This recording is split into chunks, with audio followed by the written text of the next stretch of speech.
Bien, ici vous avez un montage comportant un amplificateur opérationnel. Donc le fonctionnement de cet amplificateur est le suivant. Cet amplificateur mesure le potentiel du courant sur la patte moins, le potentiel du courant sur la patte plus, et va fournir du courant sur la sortie si le potentiel sur la patte plus est plus grand que le potentiel sur la patte moins.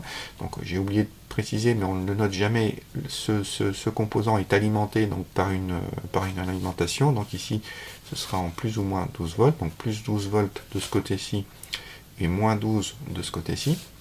Donc si le potentiel de la patte plus est plus grand que le potentiel de la patte moins,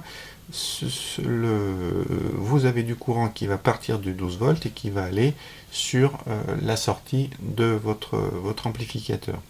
Au contraire, si c'est le potentiel de la patte moins qui devient plus grand que le potentiel de la patte plus, eh bien c'est la sortie de votre amplificateur est connectée au moins 12 volts.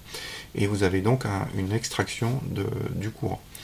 Donc on peut avoir du courant qui sort ou qui rentre de la sortie, mais par contre, au niveau de l'entrée, comme on ne fait que mesurer le potentiel, eh bien, il n'y a aucun courant, c'est-à-dire que l'intensité ici est nulle, donc I égale 0.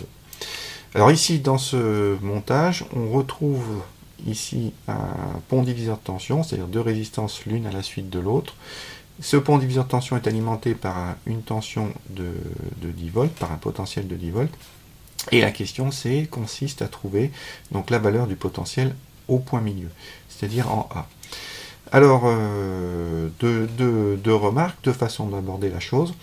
Première façon, consiste à dire que comme les deux résistances sont parfaitement identiques, eh bien, il y a de fortes chances que le courant qui rentre ici avec un potentiel de 10 volts ressort de la résistance avec un potentiel grand A, pour ensuite passer dans la seconde résistance. Et ce courant a subi une chute de potentiel, donc la tension au bord de la résistance, de la première résistance, comme les deux résistances sont identiques, les chutes de résistance, les chutes de potentiel seront identiques. Et vous aurez donc deux fois deux grandeurs identiques, ce qui veut dire que le potentiel en A sera de 5 volts. Alors maintenant, comment traduire l'évolution de VE de T, parce que VE de T se trouve ici, donc sur la patte plus ici, donc VE de T qui monte, par rapport au potentiel de la patte moins qui est ici de 5 volts, eh bien déjà on commence par tracer donc, la valeur de ce potentiel, donc 5 volts, et on regarde ce qui se passe, par exemple, à cet instant-là. Donc à cet instant-là, on a VE de T qui vaut quelques volts, d'accord, 1 volt on va dire, et puis on est sur la patte plus, donc on a 1 volt sur la patte plus, alors que sur la patte moins, on a un potentiel de 5 volts. Donc finalement, c'est la patte moins qui a un potentiel le plus important, et cela veut dire que la sortie de votre amplificateur va être connectée au moins 12 volts, ce qui veut dire que vous aurez votre tension qui va être négative et à moins 12 volts.